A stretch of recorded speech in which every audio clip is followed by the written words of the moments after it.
back, apparently you didn't want to go into business. You wanted to be a doctor and follow in your grandfather's footsteps, but your dad put his foot down and said, nah, this boy is going to be a businessman. Just before my father died, I had worked for 3.5 years in the United States.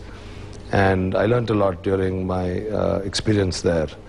So, you know, I was termed a playboy, I was termed flamboyant, and yes, everybody thought that, you know, I'd fritter away what I'd inherited. But I was determined to prove people wrong. You know, I also have some self-esteem. But more importantly, I think the biggest single moment of joy in my mind was when I bought the worldwide Berger Paints Group in 1988. And I sold it in 1996 after successfully floating it on the London, Singapore stock markets. And when I sold it, I made, I think, a profit of $66 million. So I went to my mother and I said, I earned this money, I did not inherit it.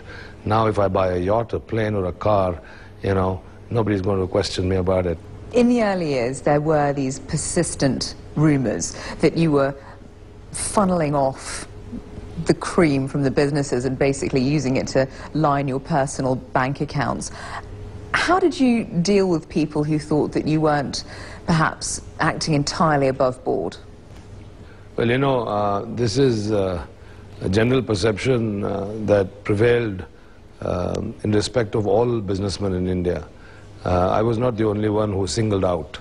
Perhaps the fact that I lived my life, you know, in a more colorful way, probably just reinforced that focus on such impressions.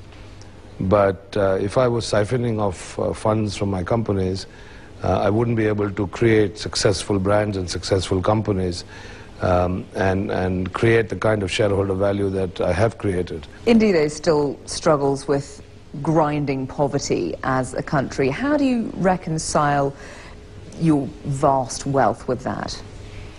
You know, there is a divide between the haves and the have-nots. And as a member of parliament, I am acutely aware of the need to bridge this gap going forward. You know, India is not a poor country, contrary to popular belief. India is a very wealthy country, and I'm proud to be Indian. But as late Prime Minister Rajiv Gandhi said, only maybe 18 or 20% of what's actually allocated reaches the poor people because of lack of accountability and corruption along the way. Let me ask you your take on India's newfound economic push and whether you think it can be sustained. Well, there's no question about that. The world needs us, and most of all, we have this huge domestic economy and domestic demand that is fueling consumption, and this is only growing. People are earning more, per capita income is going up, the propensity to spend is increasing, and more importantly, people are saving a bit less and spending more on discretionary items. And all this sort of helps funnel the economy and create this dynamic environment. So irrespective of what happens in Delhi and which government is in power, I'm absolutely certain that the Indian economy is on a roll and will continue to be on a roll.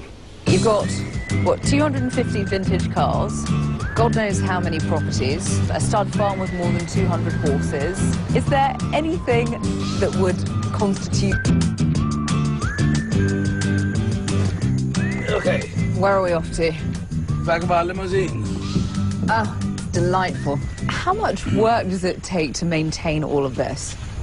It takes a fair amount of work considering the lawns are so extensive. But fortunately, there are a lot of people in India who need jobs. And so I look at it as being a good opportunity to provide employment.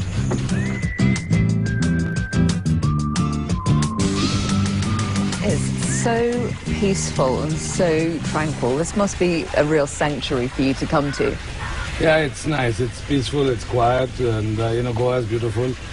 But what's nice is that inside the property, of course, you have this tranquility and relaxation. And if you get out of the gate, that's when all the sort of Goan actions start. Right. And Goa is a fun place. The Goans are fun people. Do you ever bother going to discotheques and bars here? Because you've got all that back at the pad. Yes, I do, but you know, it's nice to get out sometimes. The only trouble I have getting out and going out is the security. So, you know, right. You have armed police and stuff like that.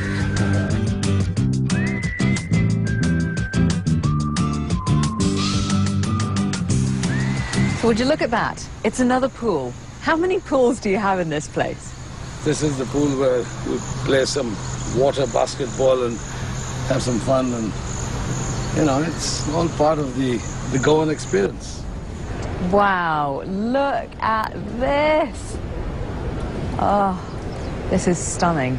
You could just have a party out here, right? And I do. Nobody would have to go and traipse into the house. No, the New Year's party typically sort of has different groups, and this is a very popular place.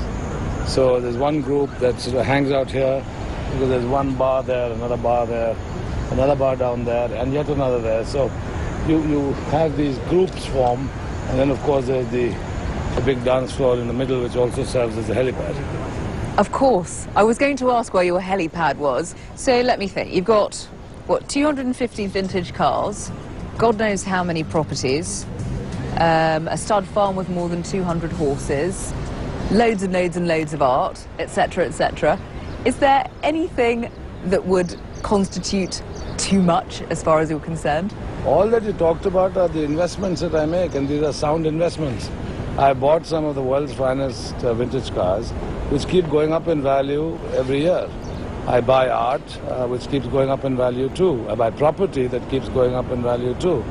So rather than have money in a bank and earn a few percentage points of interest, it's good to be able to invest in assets that you can enjoy and which also appreciate and are pretty liquid.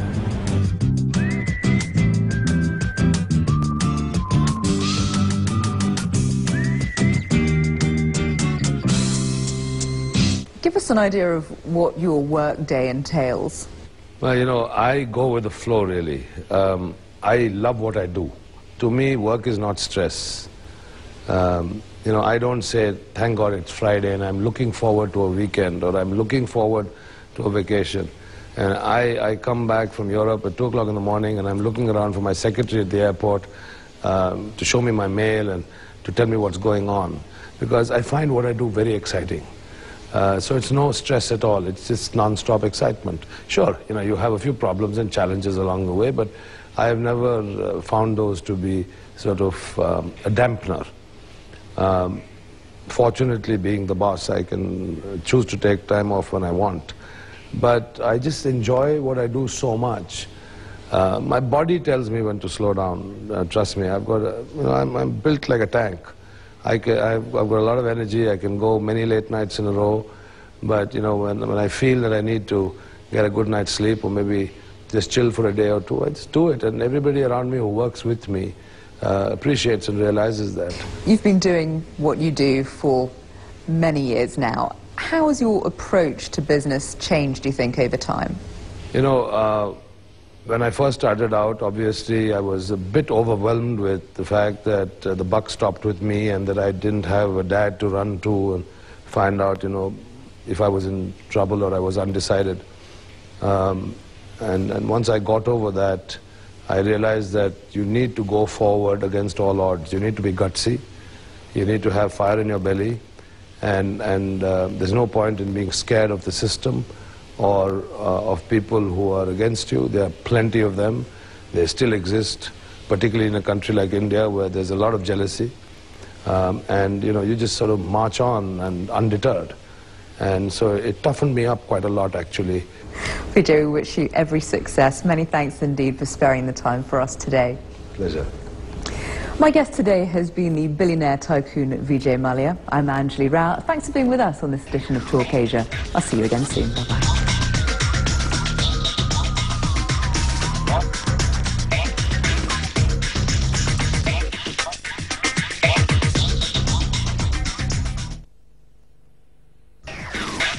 Talk Asia, in association with Nikon.